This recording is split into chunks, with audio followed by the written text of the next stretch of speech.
Episode 31.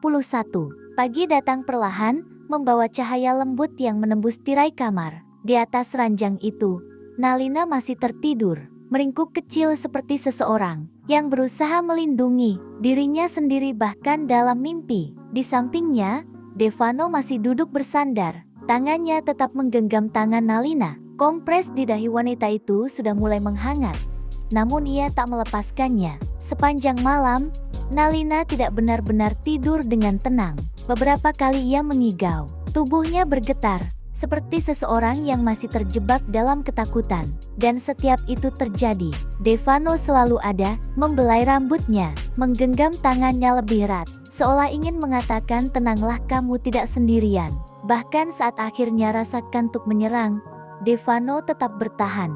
Hingga pukul 4 pagi, ia tertidur dalam posisi duduk. Kepalanya sedikit menunduk namun tangannya tetap tidak pernah melepaskan Nalina. Pukul 8 pagi, Nalina perlahan membuka mata.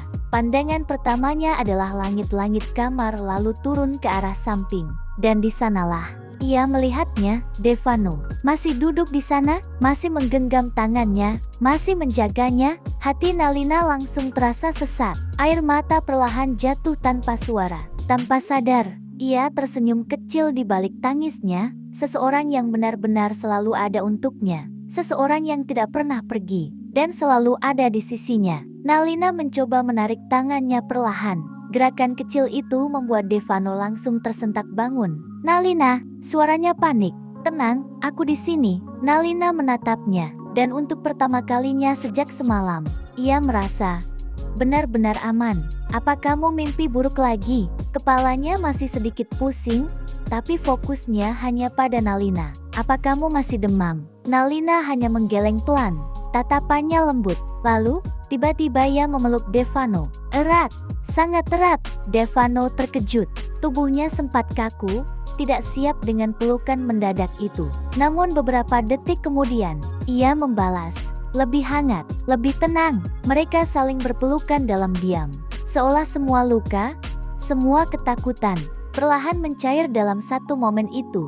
"Vano," suara Nalina lirih. "Maafkan aku tidak pernah menyadari perasaanmu selama ini." Devano menunduk sedikit. "Maaf, aku sudah memilih orang lain, dan mengabaikanmu." Devano menggeleng pelan. "Tidak, kamu tidak pernah menyakitiku, selama kamu tersenyum, aku sudah cukup." Kalimat itu membuat hati Nalina semakin runtuh. Namun Devano melanjutkan dengan suara yang lebih dalam. "Tapi sekarang, aku tidak bisa lagi percaya pada siapapun untuk menjagamu. Izinkan aku selalu di sampingmu, selamanya. Meski kamu tidak membalas perasaanku, tidak apa-apa, asal aku bisa memastikan kamu tidak akan terluka lagi." Tangis Nalina pecah. Ia memeluk Devano semakin erat, seolah takut kehilangan, seolah baru sadar siapa yang selama ini benar-benar berarti. Devano membalas pelukannya. Perlahan, ia mencium kening Nalina, penuh hati-hati, seperti menjaga sesuatu yang sangat rapuh. Setelah tangisnya mereda, Nalina menatapnya. Matanya masih basah, tapi kali ini penuh keyakinan. "Devano, aku tidak bisa percaya pada pria lain lagi selain kamu." Kalimat itu membuat Devano terdiam. "Jika nanti semua sudah selesai, jika hatiku sudah sembuh, menikahlah denganku." Suasana hening, hanya detak jantung yang terdengar, karena tak ada lagi pria yang ingin kucari. "Hanya kamu." Devano menatapnya dalam.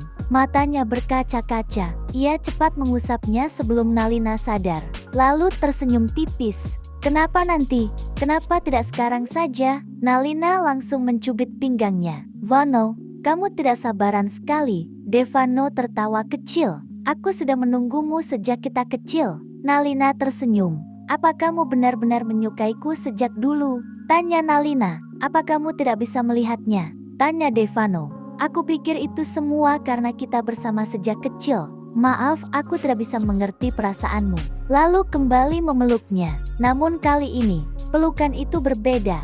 Bukan hanya mencari perlindungan, tapi juga mulai memberi tempat padanya. Tidak apa. Kamu tak pernah menyakitiku. Dari dulu, aku memang selalu siap kapanpun kamu membutuhkanku. Bahkan aku bahagia saat kamu mencariku untuk menyelesaikan segala masalah." yang kamu hadapi. Kapanpun itu, aku sangat bahagia. Nalina kembali menatap Devano begitu lekat. Mengapa kamu begitu bodoh? Mengapa tak mengatakannya sejak awal? Aku takut kamu akan menjauhiku jika aku mengatakannya, ucap Devao menunduk. Lalu Nalina memegang wajah Devano dengan kedua tangannya. Mulai sekarang, ungkapkan apapun itu padaku. Devano kembali berkaca-kaca lalu mereka larut dalam pelukan yang semakin dalam. Bibir Devano hampir menyentuh bibir Nalina. Namun, di luar kamar itu, seorang pelayan berlari tergesa menuju Devano. Wajahnya panik. Tuan muda, pria itu.